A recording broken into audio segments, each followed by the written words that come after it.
Hi. So നമ്മുടെ ക്ലാസ്സുകളൊക്കെ almost start ചെയ്തു. നമുക്ക് 2 months ആയി ക്ലാസ്സസ് ഓൺഗോയിങ് ആണ്. ഇനി നമുക്ക് നെക്സ്റ്റ് വരാനുള്ളത് നമ്മുടെ ഓണം എക്സാം ആണ് അല്ലേ. സോ ഈ വരുന്ന August 20 ഓൺവേർഡ്സ് ആണ് നമ്മുടെ ഓണം എക്സാം സ്റ്റാർട്ട് ചെയ്യുന്നത്. സോ ഓണം എക്സാമിലേക്ക് ഓരോ സബ്ജക്റ്റ് വൈസും ഏതൊക്കെ പോർഷൻസ് ആണ് നമുക്ക് തന്നിട്ടുള്ളത്, ഏതൊക്കെ ഏരിയാസ് ആണ് നമുക്ക് ഫോക്കസ് ചെയ്ത് പഠിക്കാനുള്ളതൊക്കെ എന്ത് ചെയ്യുന്നതാണ് കംപ്ലീറ്റ്ലി നമ്മൾ ഡിസ്കസ് ചെയ്യുന്നതാണ്. സോ ഇന്ന് നമ്മൾ വന്നിട്ടുള്ളത് നമ്മുടെ കമ്പ്യൂട്ടർ ആപ്ലിക്കേഷനിൽ +2 കമ്പ്യൂട്ടർ ആപ്ലിക്കേഷനിൽ ഓണം എക്സാമിലേക്ക് ഏതൊക്കെ പോർഷൻസ് ആണ് നമുക്ക് പഠിക്കാൻ വേണ്ടിയിട്ടുള്ളത്, അല്ലെങ്കിൽ ഏതൊക്കെ ഏരിയാസ് ആണ് നമ്മൾ ഫോക്കസ് ചെയ്ത് പഠിക്കേണ്ടതെന്ന് ഡിസ്കസ് ചെയ്യാൻ വേണ്ടിയിട്ടാണ്. നമുക്ക് നമ്മുടെ ആദ്യത്തെ ഫസ്റ്റ് 4 ചാപ്റ്റേഴ്സ് ആണ് ഈ ഒരു ഓണം എക്സാമിലേക്ക് വന്നിട്ടുള്ളത്.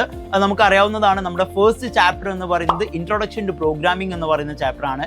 സെക്കൻഡ് ചാപ്റ്റർ എന്ന് പറയുന്നത് അറേസ് എന്ന് പറയുന്ന ചാപ്റ്റർ ആണ്. ആൻഡ് തേർഡ് ചാപ്റ്റർ എന്ന് പറയുന്നത് ഫങ്ഷൻസ് ആണ്. ആൻഡ് നാലാമതായിട്ട് വരുന്നത് വെബ് ടെക്നോളജി എന്ന് പറയുന്ന ചാപ്റ്റർ ആണ്. സോ ഈ 4 ചാപ്റ്റേഴ്സ് ആയിരിക്കും മെയിൻലി നമുക്ക് ഈ ഒരു എക്സാമിലേക്ക് വരുന്നുണ്ടാവുക.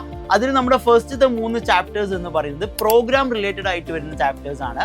അതിൽ കൂടുതൽ പ്രോഗ്രാംസും അത് റിലേറ്റഡ് ആയിട്ട് വരുന്ന ഫങ്ഷൻസ്, കീവേഡ്സ് ഒക്കെയാണ് കൂടുതലും പഠിക്കാനുണ്ടാവുക. എന്നാൽ നമ്മുടെ 4th ചാപ്റ്റർ വെബ് ടെക്നോളജി എന്ന് പറയുന്ന ചാപ്റ്റർ കംപ്ലീറ്റ്ലി ഒരു തിയറി പോർഷൻ ആണ് അല്ലേ. അഥവാ അതിൽ നമ്മുടെ HTML എന്ന് പറയുന്ന പ്രോഗ്രാം സ്റ്റാർട്ട് ചെയ്യുന്നുണ്ട് എങ്കിൽ കൂടി ആ ഒരു ചാപ്റ്റേഴ്സിൽ നമുക്ക് കൂടുതലും തിയറി ഏരിയാസ് ആയിരിക്കും പഠിക്കാൻ വേണ്ടിയിട്ടുണ്ടാവുക.